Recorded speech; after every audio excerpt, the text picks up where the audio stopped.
This is Tom Dillon, the Lifetime Liberal, and today is Sunday, March 17th, 2019. The title of this rant is Nancy Pelosi Bitch Slaps Trump Again.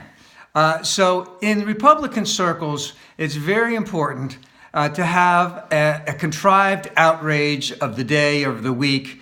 You throw as much out there as possible, you see what sticks, and you run with it. From the last couple of years, Benghazi would be a big example. They threw it out there, it stuck, they ran with it, there was nothing to it, but they certainly created a lot of outrage.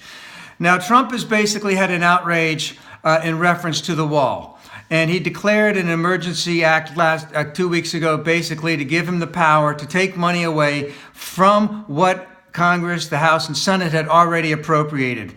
And Nancy Pelosi took up a resolution against that in the House. It passed. Only 13 Republicans voted for it.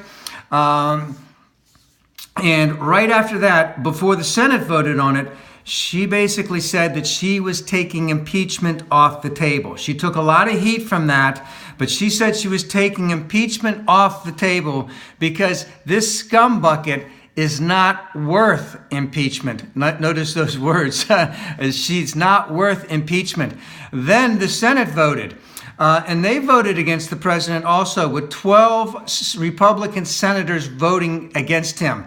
Now, of those 12, only one of them was up for re-election. But in total, there are 19 other Republicans up for re-election who are too scared to vote against this guy. Now, while all that was going on, the Republican echo chamber was again throwing some stuff out, basically trying to convince everyone, that Nancy Pelosi took impeachment off the table because she thinks that the president is innocent. And of course, that is far, far from the truth. Because what did she do? She pulled another trick out of her sleeve, and she says, by the way, that resolution that we passed a couple weeks ago that the president vetoed, I believe, yesterday or the day before, we're going to vote on that again.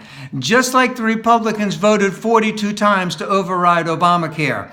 And it will force the Congress people, every one of them is going to be up for re-election in 2020, to vote either with the president or against the president. And if the Senate has to do that, we could easily see quite a few more senators peeling off of this. Because of those 19 that are up for re-election in 2020, those 19 GOP senators, quite a few of them took a lot of heat back in their home state for this. One of them being Cory Gardner, who the Denver Post, he's from Colorado, the Denver Post basically said, we regret that we endorsed this guy for president because he abdicated his responsibility in the legislative branch of the government to assume all of the purse strings.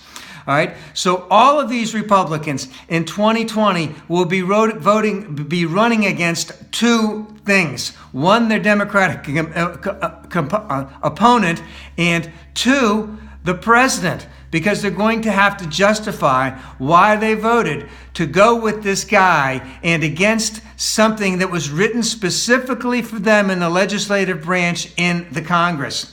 Now, another great thing that Nancy has going for her is the fact that right now there are 5 House committees that are going to be investigating this guy and everything about the campaign, the transition, the inaugural, the current administration, and his businesses for the next year or more. The Mueller investigation is still going into full force. One of those committees subpoenaed 81 people. There is still going to be information coming out again and again and again about how North Korea is continuing to enhance their nuclear capability. And of course, the biggest thing in reference to all this is that we will continue to see shots of children who have been locked in cages, some of them infants, and there's thousands of them, of children, solely in those cages because this is what this president wants, and it is being done strictly because of the color of their skin. What we're going to have is a continued amount of outrage by this purveyor of evil to try and distract from all of this. And what this has shown is that there is a tremendous amount of political savvy that Nancy Pelosi has exhibited. And she has played hardball with him, and he's coming out on the wrong end. And if I want to keep the baseball analogy, let's just say that she has a lot of other shit that she can throw at him. A fastball, a curveball, a slider, a hanging curve, she can an off-speed pitch. And not only does she have a lot of pitches, she's got a lot more innings to pitch. So we need to keep the resistance up.